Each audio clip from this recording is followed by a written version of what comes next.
Well, hey there, my name's Luke, and you're listening to the Good Folks Doing Good Work podcast, a podcast where I interview folks all throughout the coffee supply circle about the good they're trying to bring into the world and hopefully remind you to keep bringing good things into this world in your context. Let's get into this week's podcast.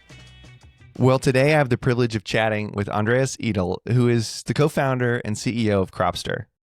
Prior to co-founding Cropster, he worked as a software developer in the construction sector, then as a software consultant in the coffee and agricultural space for an organization called CGIR. In addition to his achievements and work in the for-profit space, Andreas has been active in the nonprofit space. Notably, he founded the Bike Ride, a nonprofit that facilitates open workshops and bike repair events, as well as hosting bicycle parts, flea markets, and film premieres. When Cropster was founded, it was just a bootstrapped B2B SaaS company that has now become a profitable global category leader in coffee software with Andreas at the helm. Andreas' superpower is navigating changes and breaking strategy into decisive action. Throughout his career, he has sought to lead and work on projects that are transformative for the people that they affect. He's a builder, a solver of real problems, and curious about new ideas and growing them into reality. When he's not working, you'll find him with a book in hand, listening to music, cooking, and enjoying sports. All the way from Austria. Andreas, welcome to the Good Folks podcast.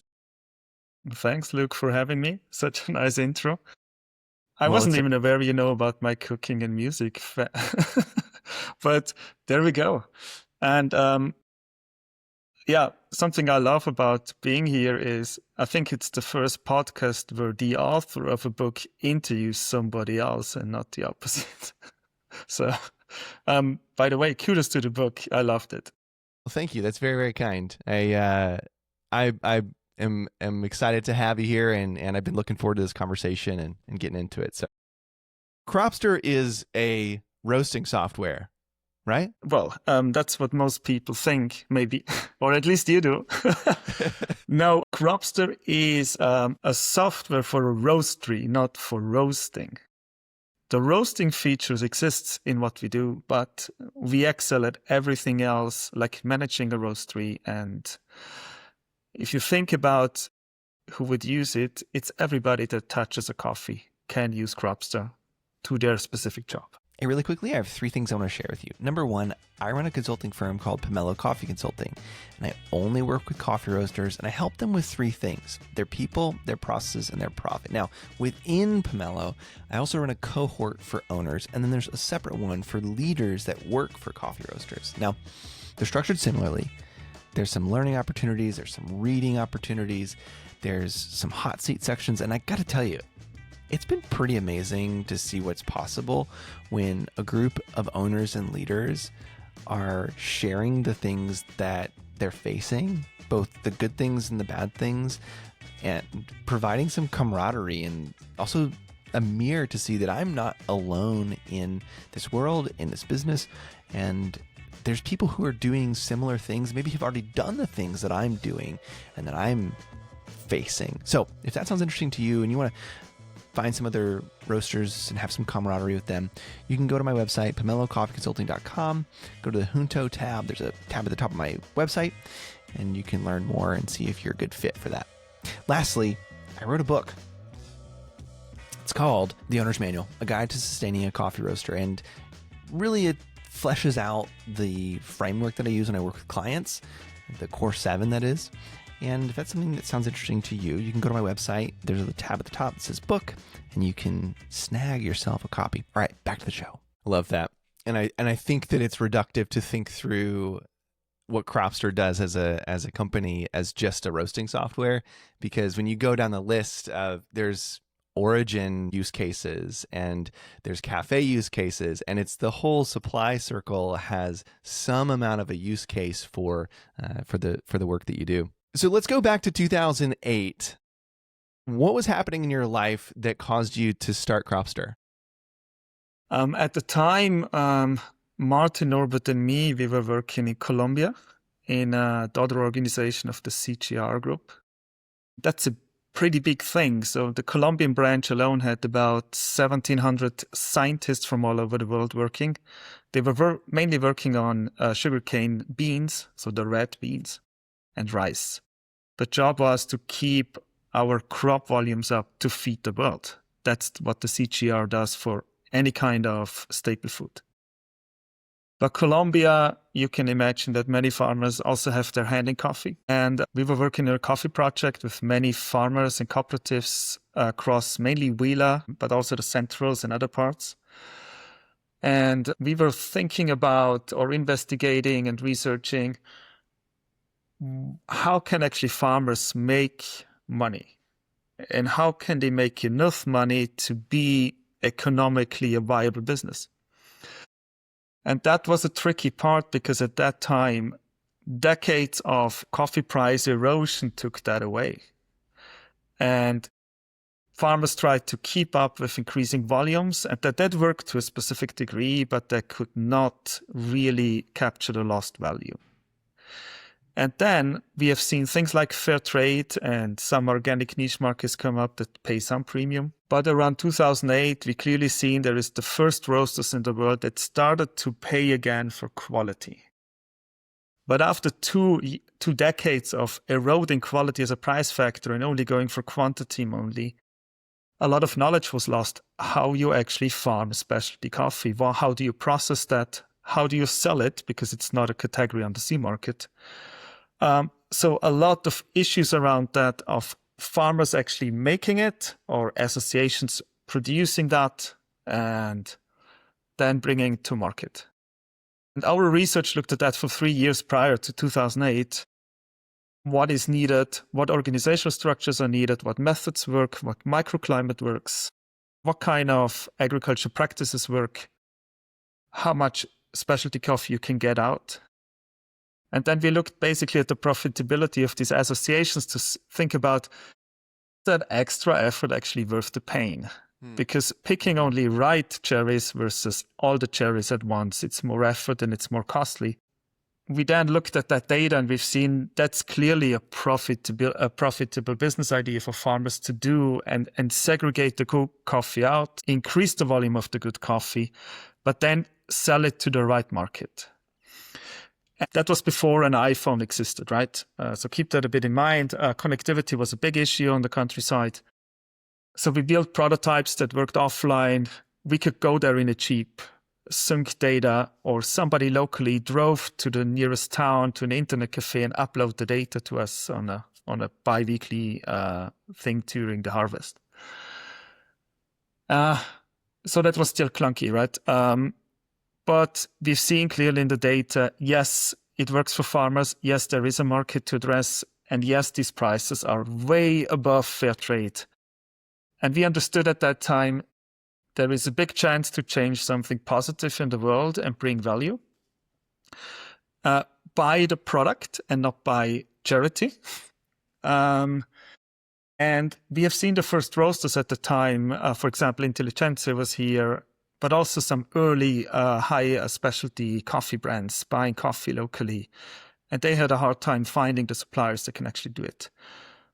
So we visited their roasteries, we learned a lot, and we have seen that the coffee industry at that time was so analog at the time, incredibly analog. So it was way behind in digitalization. And everything's going to be digitalized at some point, or software eats the world is the common phrase for that. And we understood with specific tools, we can fix a lot of that analog thing into something more productive. And with that, we said, okay, when our research ended, we decided to found a company to run with that. And that became Cropster then, eventually. So fascinating. So you started out to solve a problem at origin. Is that correct? Absolutely, yeah. That was our first focus too. Our first software was Origin. It was something very different from here. It was more a data aggregation tool across a cooperative and all its farms and fields and GPS points and soil data and stuff like that. And that, I think we scaled up to 20 or 30,000 farmers at the time, mainly in Colombia. Curiosity, what is it? How many farmers are using it now? Less than that, I have to check. Yeah, interesting. No, the thing is, we want a product that delivers so much value to our customers, they're going to pay for that. I think that's the honesty of a business. Yeah. And you should deliver a service good enough in quality or whatever parameters that's worth it. And with the model we ran at the time, with onboarding so many farmers, it was often in relationships with NGOs and research centers who also needed the data at the time as well. To help improve, for example, soil practices. But it was project-based and we could not generate value over time, the value we wanted to deliver. So we pivoted from that business model to something else, and that we did 3 times. And then we had roast. What are the three major pivots? It sounds like those are key moments for you. It was mostly around origin at the time. We also tried the first version of a marketplace. We tested that in Europe. Everything we did some traction initially.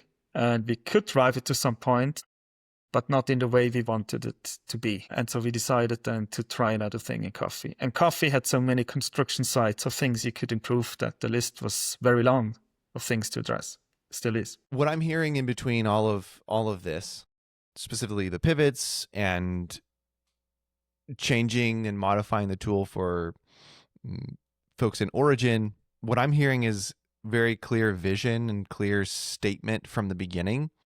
Is that true, or were you learning on the ground? We never changed the vision, actually. Literally not. We made it a bit more concise, so we got rid of a bit of blah blah. Yeah. But it still says the same thing, and that will stay. Cropster is here because we will solve the inefficiency of the whole coffee supply chain, and we will make it work better, and that will have a benefit for the whole supply chain, and that will be our business model out of that. Love that. That's very cool. And then so that's been true since day one. Absolutely. So cool. Yeah. So cool. Hindsight's 2020.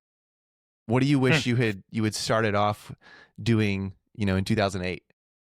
What would you do different? I think so. What we didn't do at the beginning, we made decisions on parameters we thought were true, and they are true, but the size behind we didn't see. We knew, for example, that in farming practices, a good chunk of product doesn't land and is sold as a product. So we have waste in the producing. And that is also a quality issue, right? Because waste is usually something over-fermented, for example, stuff like that. We thought by focusing on the farming, and that's a very generic problem around the world, we can do the best value and generate the best product. In reality, at the time, the biggest value creation in price is roasting.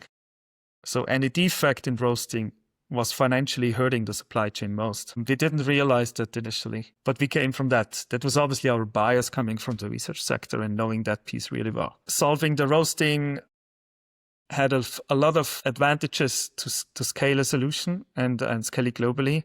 Roasting is a generic process around the world. I mean, not what you do exactly, but what it does and how you control it. It's generic, right? It's not. So in contrary, doing your taxes is not a generic problem in the world. That's very location specific. Roasting is not one of those. Yeah, we all turn green, brown.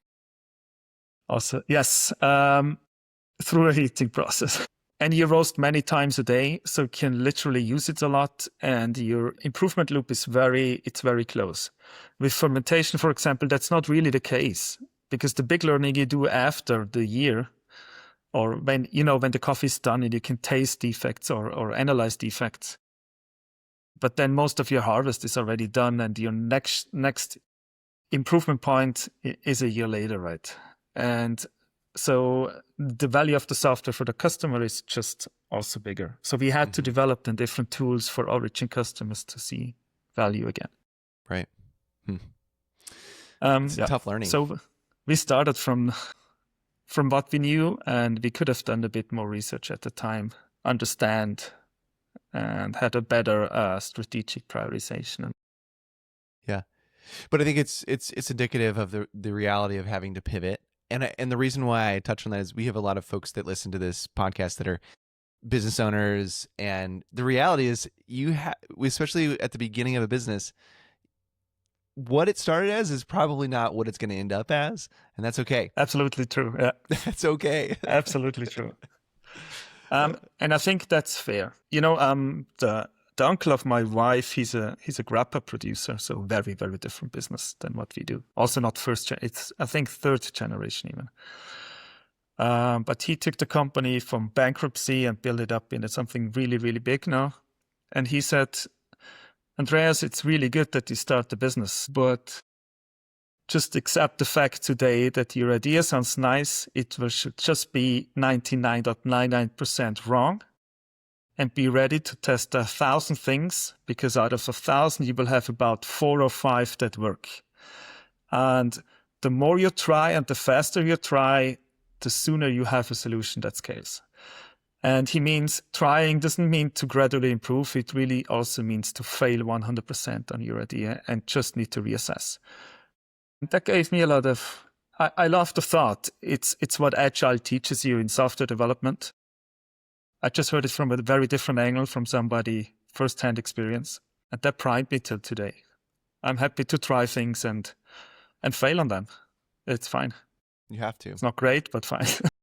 Well, you have to be able to and not be defeated by it. But then the other learning for me personally is you have to have enough runway to be able to fail and to learn along the way. And when I'm talking about runway, I'm talking about cash, the breadth of a business. And that's another thing that a lot of folks don't think about it when they're starting businesses. They're like, well, the one thing I'm going to do is going to work. It might not. It might not. And no, you're absolutely true. That's your limiting factor, right? Your main limiting factor. 100%. So in my work with clients, I'm often astounded by 2 things.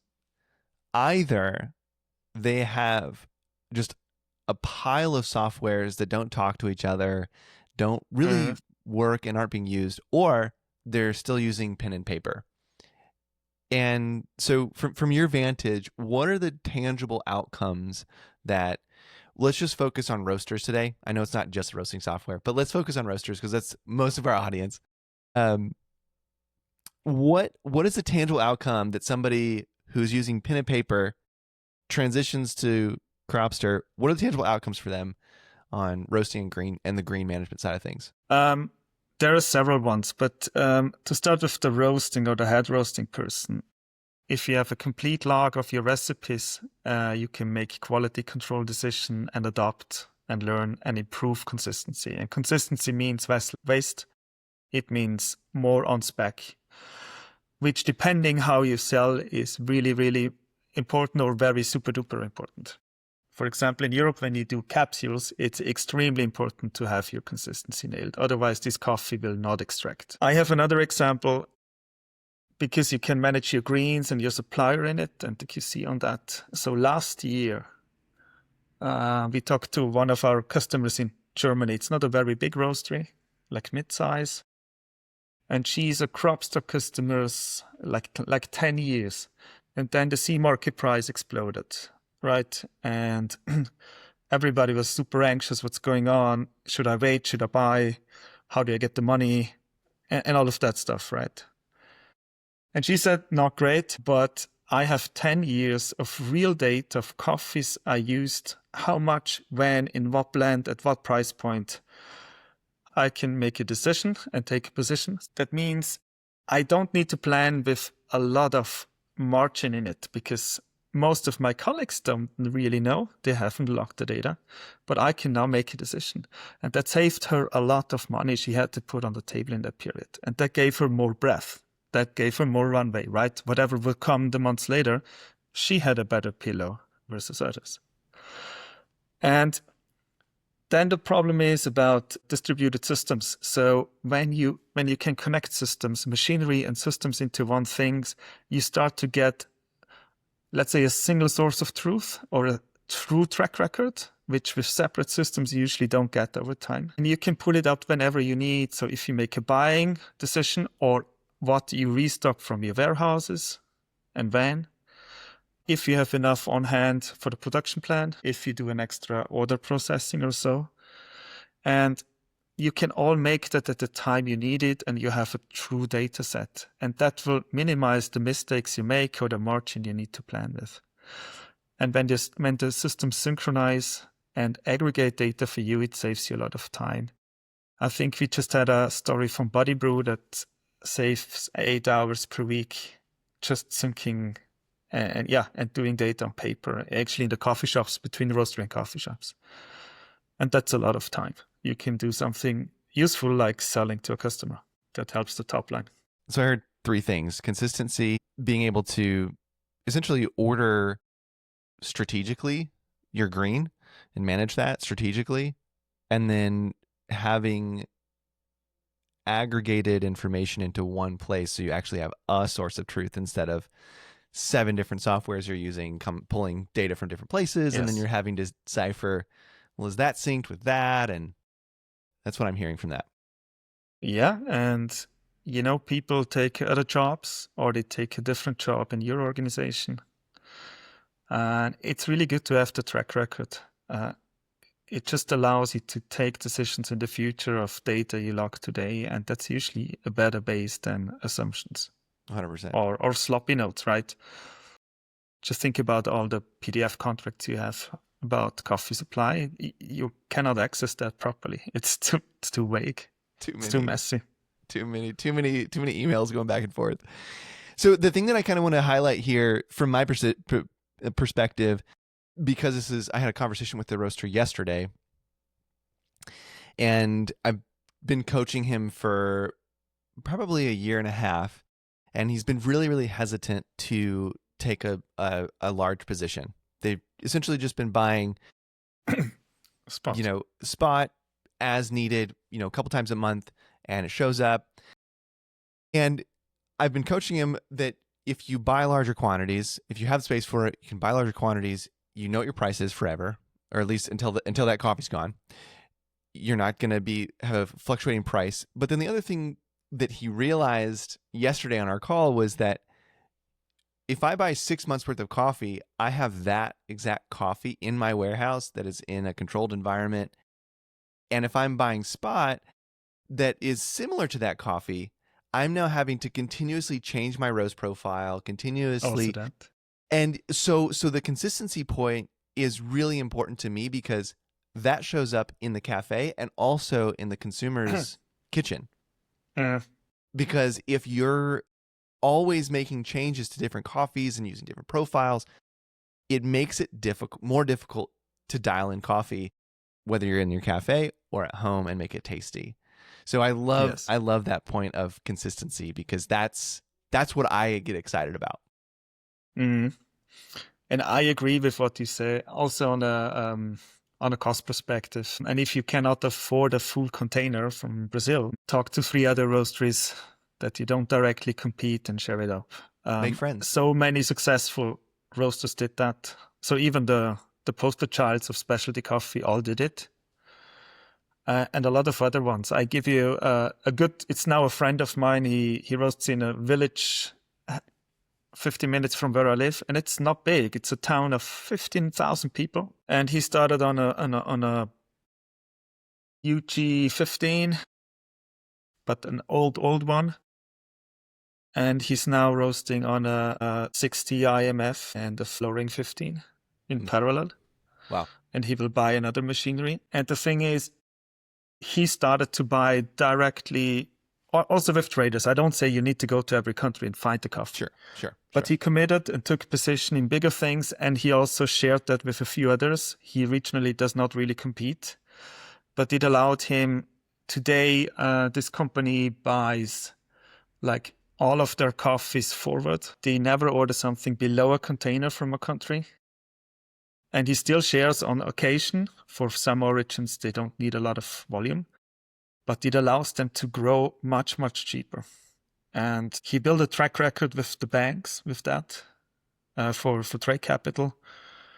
And he just enjoys basically also the financial feedback from the banks. And they're still willing, even in these higher price interest rates, to support him doing that because he's shown many years of very clean payments. Yeah. I love that. That's such a great word of how Cropster can be used thoughtfully, and the value that you get as a company isn't necessarily in the data on that point. It's in the people that are buying coffee and continue to buy coffee, which allows you to buy more coffee. But that goes back to having good data. Yes. and being able to use that well. It's good. And I think that's also what we realize now. If you look at what AI did, AI now consumed all the data that's publicly available in the world. And even that's not publicly available, like books, but it consumed it anyway. But now the real problem is that for many, many things, we don't have data. And now we will see a big race now of more sensors and more things that aggregate data in the world to make better models. So even this powerful technology has no way to make meaningful output with bad data. Right. And we humans have neither. So better data means better decision. And that usually works better. Better data, better decisions. That's the pull quote there. So what are you and your team constantly educating owners on, specifically folks that are using your platform already? So we see ourselves as a support for a roastery. So we help them to use, and if they have a specific question, how to do something specific in a workflow to use the system, we help them. For example, when we integrate people's ERP systems or web shops, and they didn't start with SKUs, we give them an SKU generator to support, and a few other things that will allow them just to organize better, to make better data to the system eventually, and get the value out of seeing aggregated information. We don't tell people how to roast or what strategically to buy or how to position their coffees, because there is several strategies that you can use and go to market, and you need to buy the right coffees for that. And you also have a culture that defines flavor to some degree in your target market. And these are factors, right? And you need to optimize for that. For example, when I think the biggest gap in roast color, the lightest roast is Norway, and the darkest I know is Italy, and most other countries in the world are in between that. I'm geographically in between that, actually, and the roast color. Yeah. And different coffees work differently for that outcome.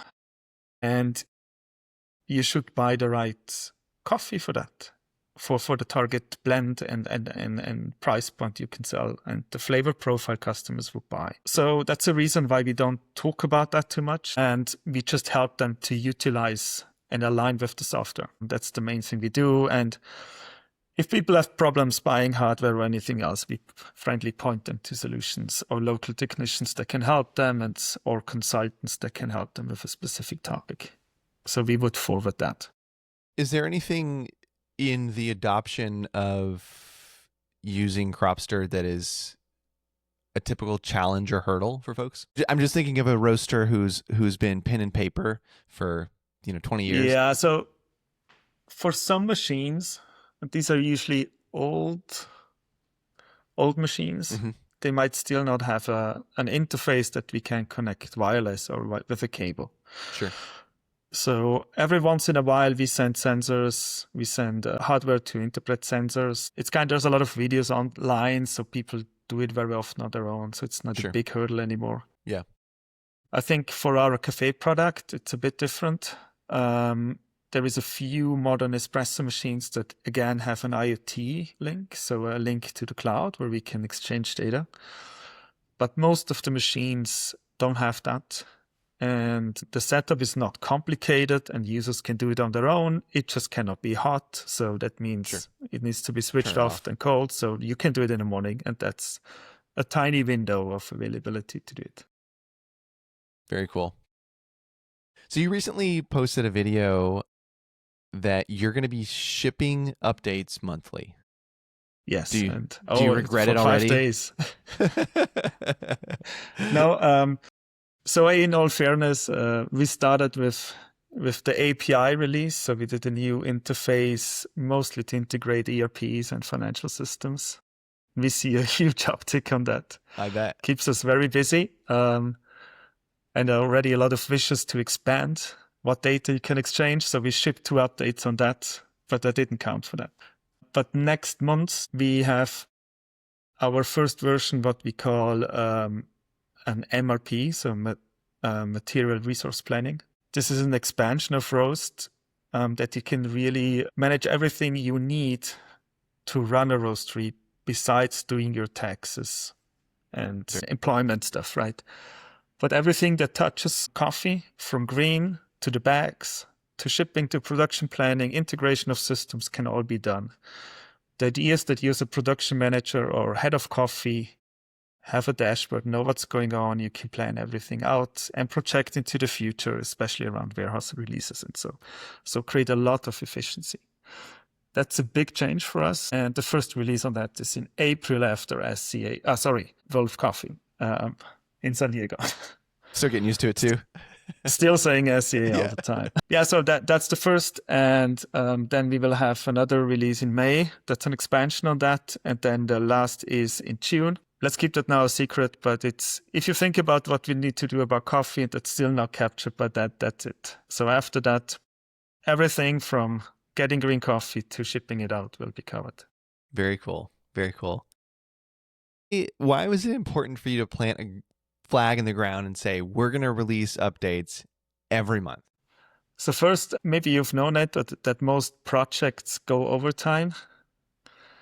The worst offenders beside atomic power plants, I think, are IT projects. I just seen that yesterday in the presentation, by the way. So A is we want to keep ourselves accountable and saying we are really deep in the trenches and we work hard for the industry right now and we deliver things that customers tell us they have no solution right now. And we see that that's needed.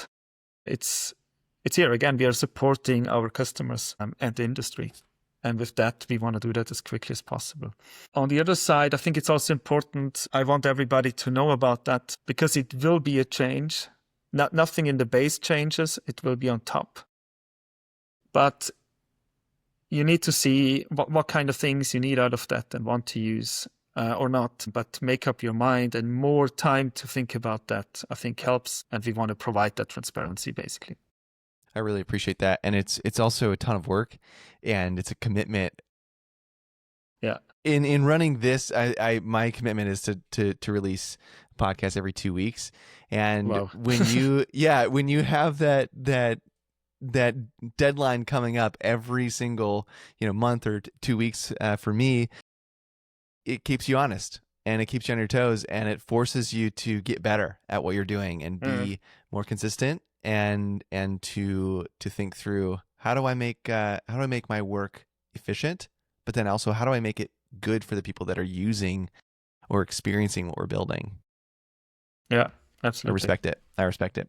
So we've kind of been dancing all the way around this, but Cropster has a bunch of different offerings. There's the roast, there's the cafe, commerce, origin, and roast intelligence 5. Is that correct? Is that all of them? Am I missing any? Well, we have lab, but lab is a generic thing we have in roast and origin wrapped in. What does lab do? It is a qualification tool around coffee samples and contracts to evaluate buying decisions, sample tracking when you have shipment samples and so forth, acceptance, claim management around that. So medium to bigger size roasteries do that. The more they buy direct or bigger chunks, they do it. Yeah, and also very big organizations do that in the industry.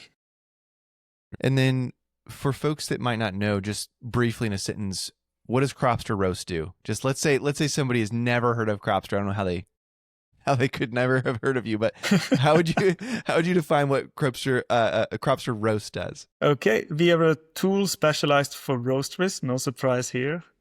And we help everybody working with coffee to cover the workflow and get data insight in a way to make decisions to improve quality, be consistent, less waste, and do it more efficient than using any helping supporting system around that you could imagine.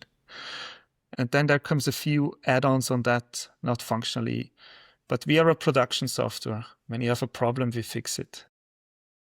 And we track that. We are very proud that we get a 90% satisfaction rate on support that we do. We want to be close to the customer, and roasteries understand their business and develop solutions that work. We know that generic solutions historically didn't work, and many solutions in a bunch bound together neither.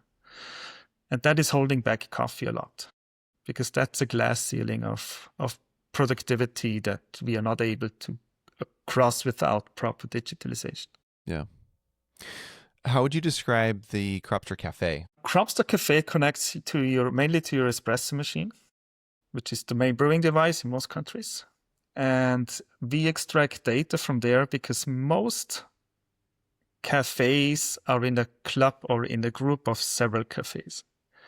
You have a few challenges managing that. You really, as a manager, you don't know what's going on. Yep. Even as a shop manager, you cannot know that. But you want the quality to work. You want to know there is enough coffee. You want to prevent defects, because when the machine stops, no business happens. And without insight, it's very hard to do. So it means you need to go to every shop a lot of time. And with Cafe, you can aggregate that. So shop managers and regional managers know what's going on. They can plan restocking. They can plan maintenance ahead of time. They get historical data. So they use it for staffing as well, looking at historical traffic in the coffee shops and decide how many people they're going to need next week or in 2 weeks ahead of time. It's less a black box, basically, and data insight to make decisions again. I think if you never work there, you have to. I give you an example of a roastery that's actually now in the UK. So now we have geographical dispersed topics. They manage around 150 coffee shops. They visited every shop every 3 weeks with a technician to see if everything's fine on the maintenance side, do restocking. And they did something similar around training about brewing to have consistency and quality. Because it doesn't reflect bad on the shop, it reflects bad on the coffee and the consumer side. That's a real issue, actually. Right. And they don't want that, obviously, with their brand. So they invested that, and they're actually also B Corp and want to get rid of a lot of exhausts from the cars. And it's a lot of cost doing. Yeah. This is real travel. And they now can use data to plan that instead of just bulk force every 3 week training and a maintenance session. Right. And that's a very common behavior in that we can fix. 100%. And when I heard of Cropster Cafe, I was no longer working for Roasters as an employee.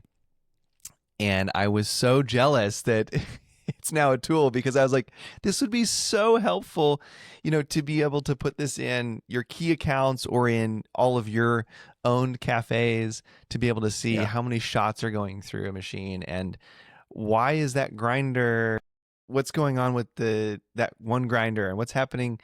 Why is the flow so much higher on this other group head? And so for me, I'm bummed I never got to use it as an employee, because I see some real power in using it. That's exactly, And again, same story. You get the data, I get information, and you can make decisions on that. Maybe in your production plan, but maybe also in your recipes when you roast. So the last couple of offerings is the Cropster Commerce. And just for folks, just briefly, what is that for folks that don't know? So Commerce is an add-on to Roast, and it integrates with web shops where all your orders come in, and we help you aggregate that. You have to think about all the orders come in with different bags of coffees that you order or office orders. You need to combine that and create a production plan out of that. And that's a big aggregation task. And you either do that in very, very complicated spreadsheets, forth and back, but then it's really hard to change it during the day.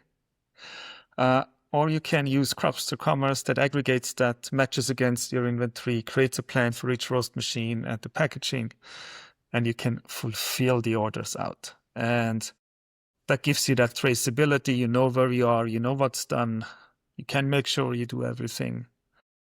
And you save a lot of time doing that.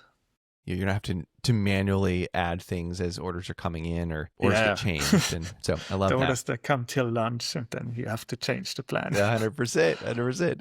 We spoke of Cropster Origin earlier, and I believe you mentioned roasting intelligence already as well. So, and really just go to their website, go to Cropster's website. You can learn all about this there as well.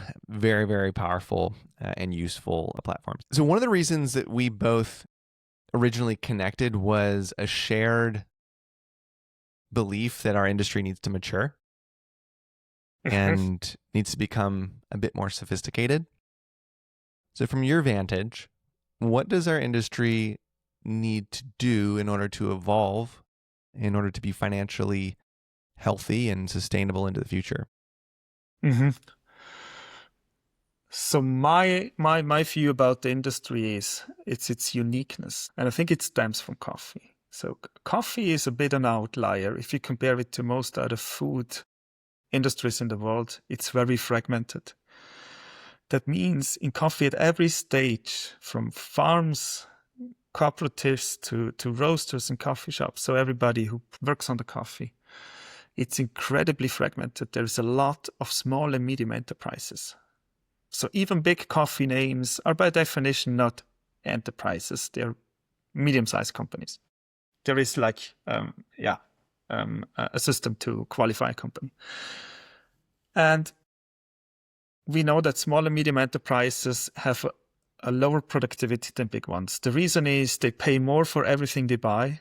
That's one of the drivers. So for example, your electricity as a small business per kilowatt hour is more expensive than bigger ones. But the same is true for coffee or any other services you use.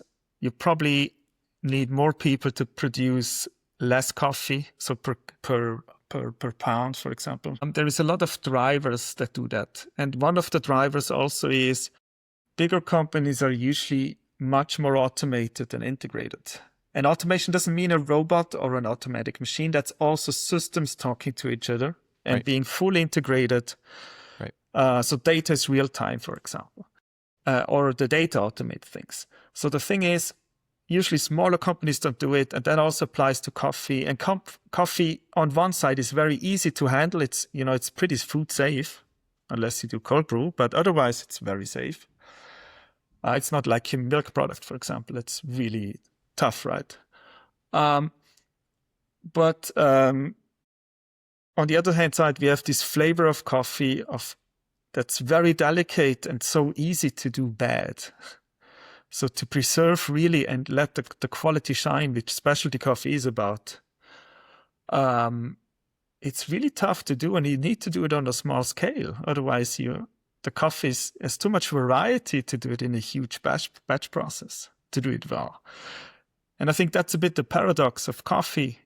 You cannot structure it really big, then you lose all the flavor or the good value of the coffee.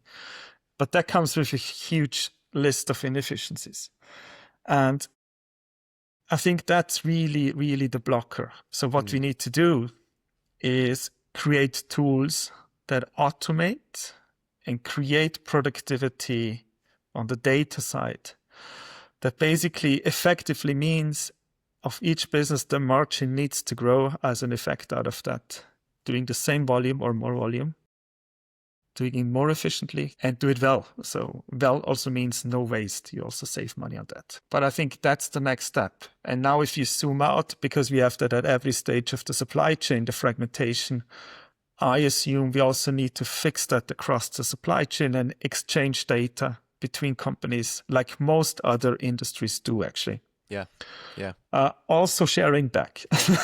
So in coffee, information flow is along the product flow, and it's very limited, but no feedback loops or anything. And just think about how do you improve without feedback as an individual, and that's true for that as well. You can't. So I think that's what we need to overcome. Mm-hmm. And most of that is a thing we do with software. Like information exchange and automation is mostly a software thing. That's what we work on. It sounds like you're seeking to provide a solution for that evolution into the future. And I connect deeply with benchmarking. And we've talked a little bit about this offline. There just isn't great benchmarking in coffee, and folks will come to me and they'll say, "Hey, where do I find benchmarking for what my cost should be for this stage of my roaster?" And the challenge is there isn't a ton of great resources to provide to them.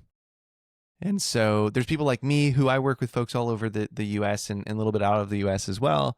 And I can provide the limited amount of information that I have to them and say, a roaster of your size going through your, volume and your location, your labor per pound is going to be X. But that's in some ways anecdotal, and it's limited by Yes. my own the roasters that I work with. And so I really like that the way you structure this around obviously automated tools, but the data piece, shared data that talks both directions is really, really necessary. Yeah, absolutely. And that may be something we could collaborate, Luke. Let's do it. Let's fix it. Also measure how it changed over time. I would be curious to see, and that would be a brilliant outcome to see that this changes. If I would wish something to do as Cropster, improve that metric across the supply chain. So recently, you acquired a business called Firescope. I have to imagine purchasing a business across international borders adds a bit of complexity to a domestic acquisition. Were there any unforeseen challenges that popped up in buying this company? So I think in all defense, I need to say I'm based in Austria. Austria is a small country. So we have 8.5 million inhabitants, the size of Bogota, or I think also New York. Huh? Anyway, a lot of business we usually do is in another country by design. I think that's very different in the US, for example, where you can do a lot domestic. For a company like us, that's not an option. Right. Right. Also, 99 maybe 5 or 7% of our customers are not in Austria, obviously. So anyway, buying in a different country or doing that transaction is complicated. And if you do it in another country, it's more complicated because you need to be compliant with 2 legislation and tax systems that you cannot find one company that knows both. So you need 2, and you need to figure out how that works.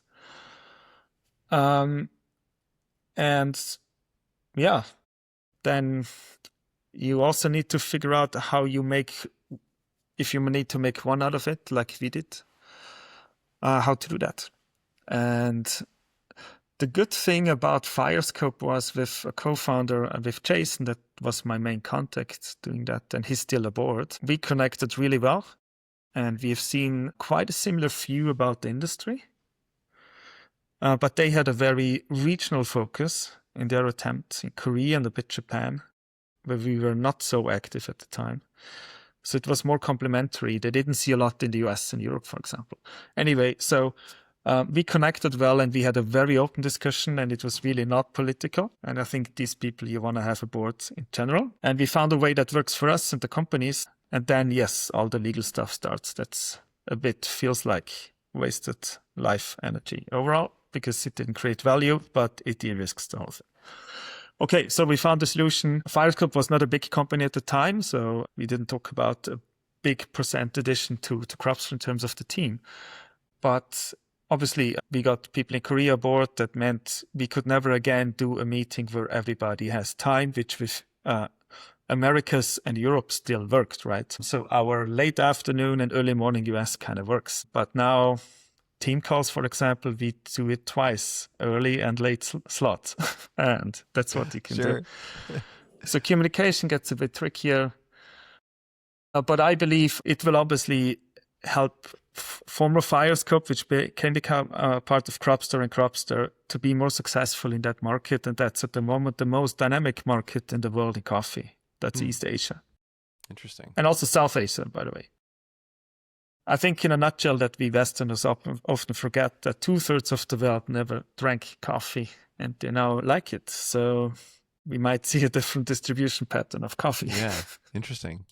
The most dynamic part of the world. Tell me about that. Also fastest growing, right?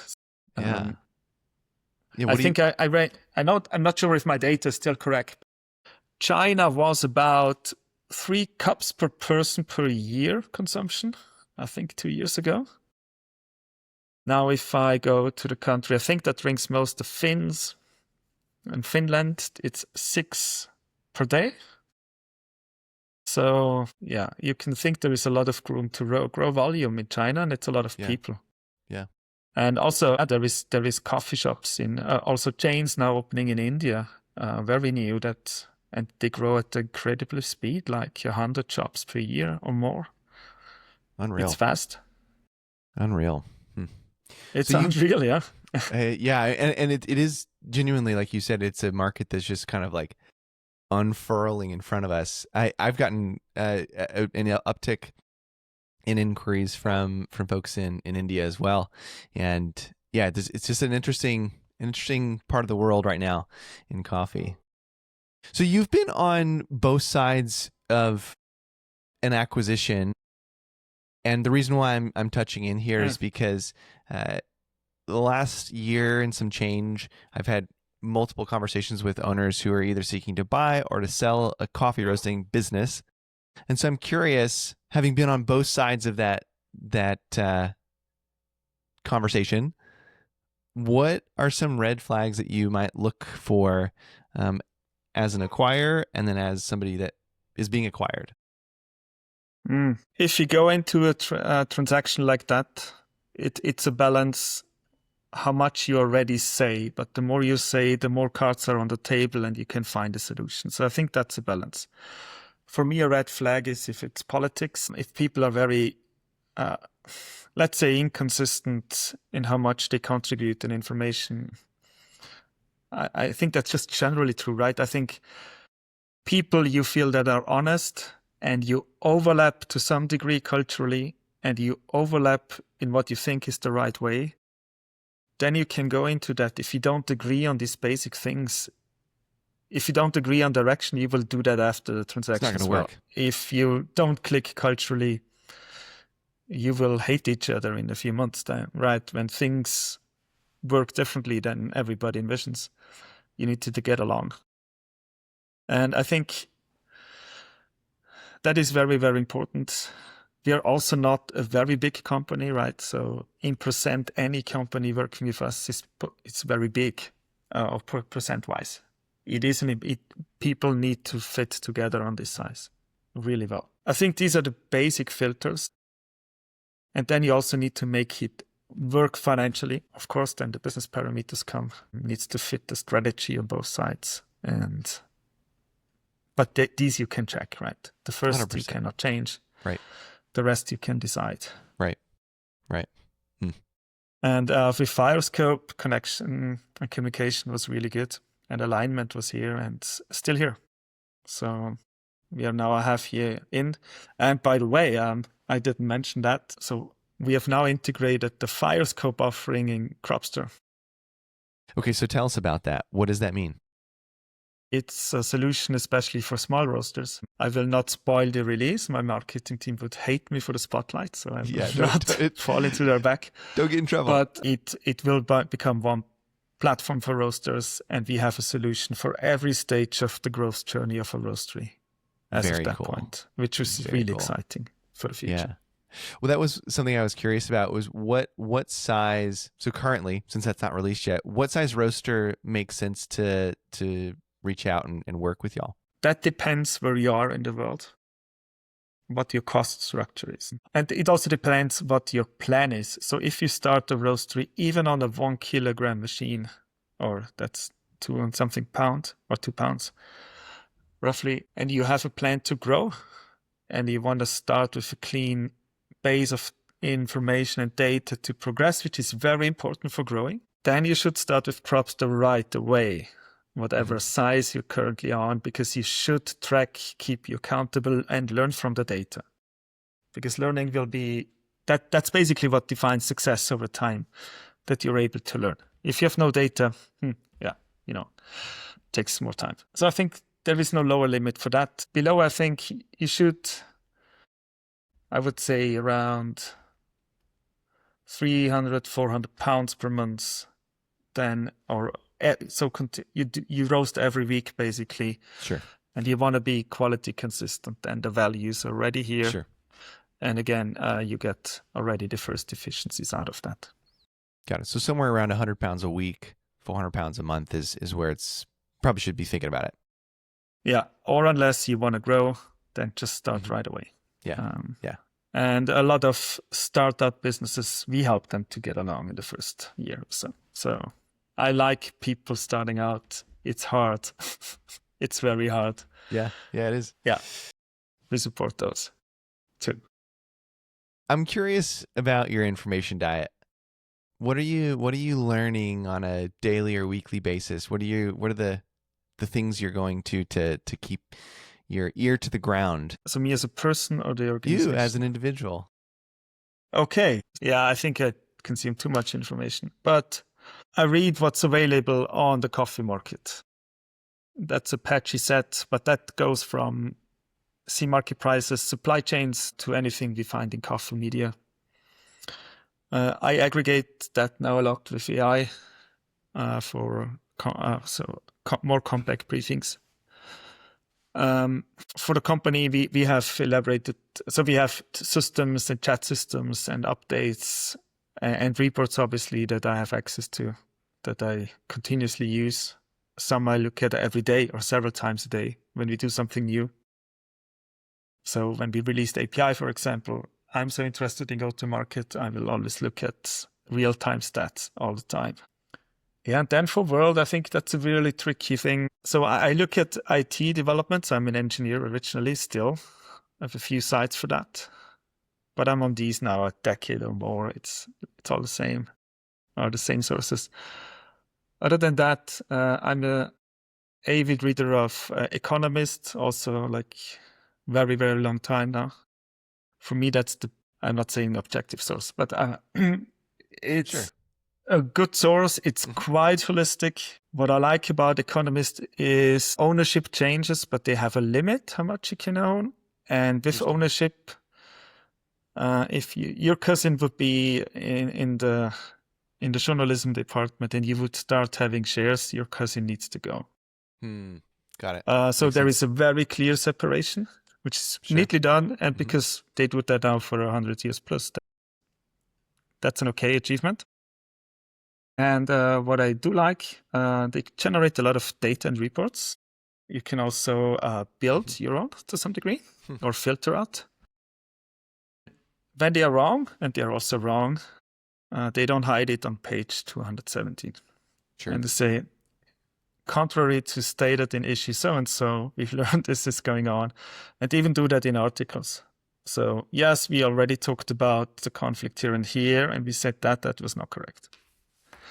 I like that. And I feel like that's very honest. I read other sources too, but I think that's my baseline, I think, overall. Yeah, and then I listen to one of the other podcasts and watch a bit of YouTube crap and how to do this or that. I love it. I'm curious, you said that you have AI sort of aggregate coffee news and what's happening in the industry. What's that prompt look like? It's a few ones, and I need to change them all the time, which is super annoying. And now I do a bit of vibe coding too. Sure. But I'm an engineer, so I can at least theoretically understand what's going on. And fix it. That helped me a few times, actually. Yeah, if it's not working, tell him what to do and not just say fix it. I probably need to write something. The prompts change too much or over time, and then I get something else. It's still challenging to read in data and numbers. Yeah. It aggregates it in a funky way. Yeah. But from a news perspective, that's fine. Sure. Yeah, you're getting the high level picture there.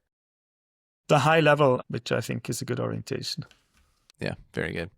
Okay, so I run an owner's cohort, and I usually share with them who's the next guest and ask them if they have any questions or thoughts. And I'm going to be grilled. You're going to get grilled. No, it was actually more of a comment than anything else.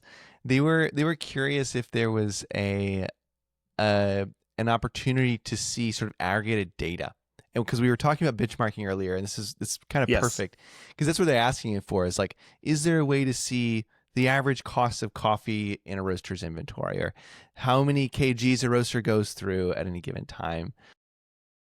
And so I was curious, is that a resource or a tool that Cropster has access to, that maybe a user could have access to as well? So we never built that. So we treat the the data of our customers, not our property. We also state that in our terms of service. That gives us a limit what we can also aggregate from that. We look sometimes at spreads and so when we develop stuff, like how long do people actually roast when you designed the app, right? You want it to be the right rectangle of time.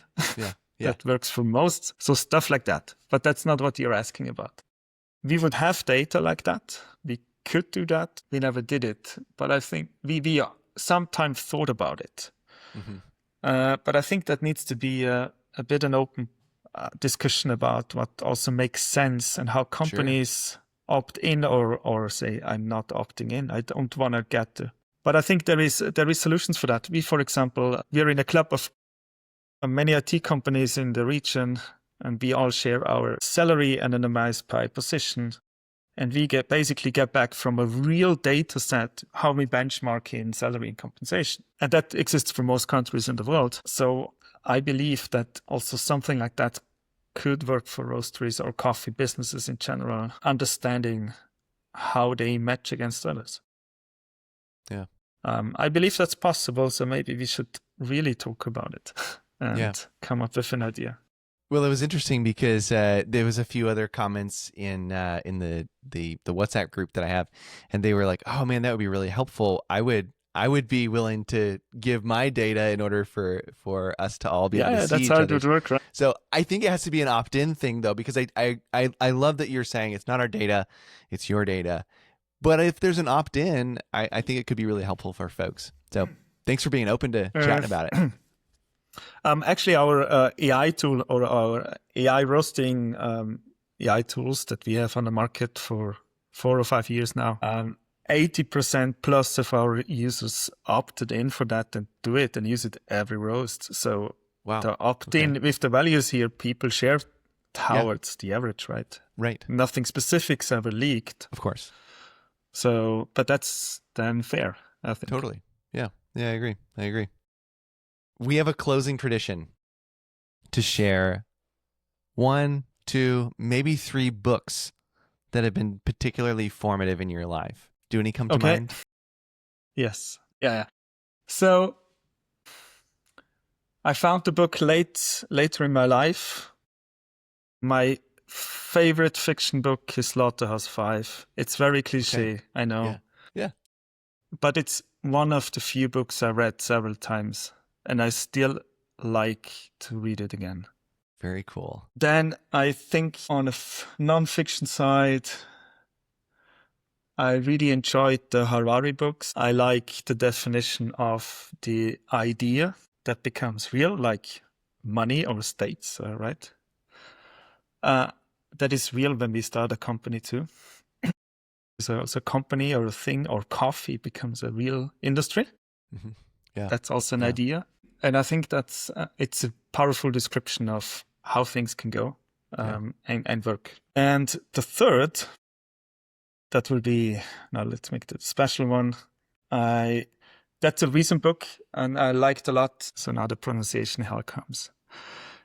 It's from McCann, a book called Apeigeron, which is a mathematical function thingy, geographic figure. It's not new, the book, but I read it a few months ago. Sure. And it's between the Israel and Palestine conflict many years ago.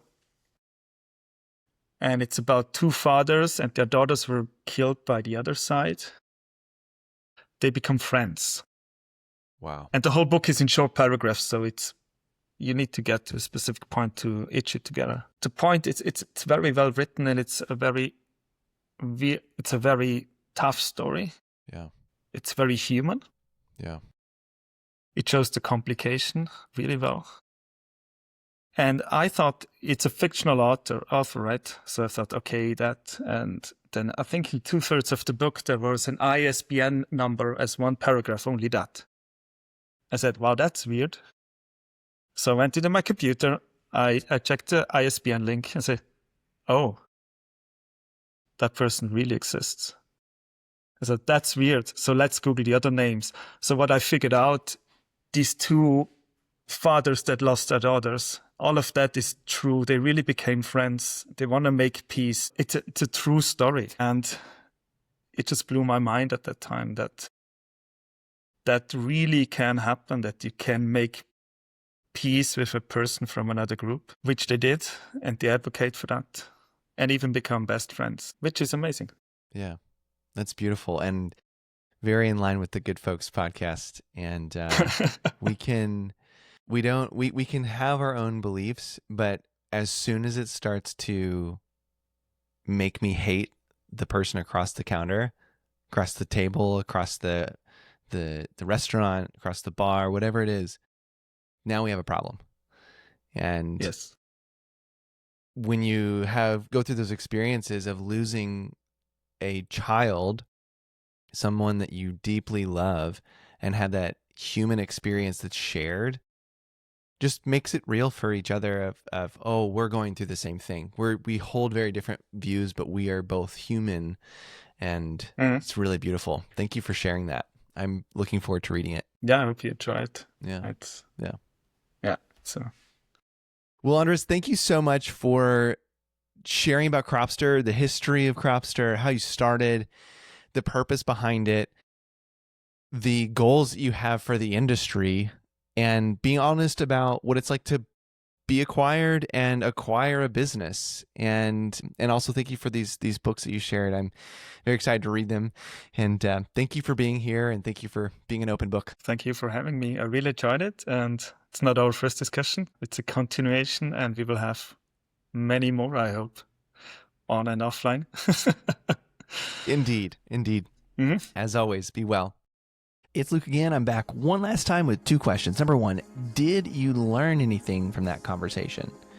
Number 2, did you make a new connection, or perhaps there's a new question as a result of that conversation? If either of those 2 things are true, I'd love to hear about it. Go to my website, pomelocoffeeconsulting.com, hit the contact tab. There's a form down there. I'd love to hear what connections you made, what questions were answered, or what new questions you might have. Let's chat about it. As always, be well.